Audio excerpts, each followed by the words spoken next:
kalong ah. Ipindutom ano na ka rin. Nagrasa sa mo, ibili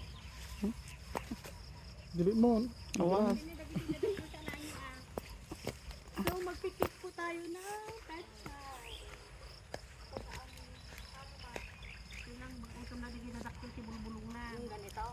Ito. Kami ang pili. Kaya yung mga yan. Oo, dito marami dito. Dito daw, oh, sir. Ibigay mo yung pechay. Ang dami pero ang pan naman mo.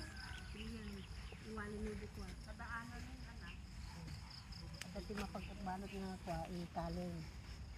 Oh. Ganito kasi. Kita madagi. Yan, kita madagi yung maparot Pechay mo. Pechay ni Mama Lini. So yummy ng pechay mo, Mama. Baka din na muni malutag kiking pitsay. Let's pick pechay. Kasi pag ginagalampi ka mo, ito pwede ka manang. Wait.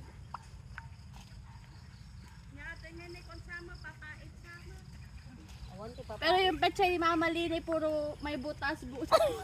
Hindi kasi na-ispihan. Siguro yung ganito yung pechay ni Mama Lini.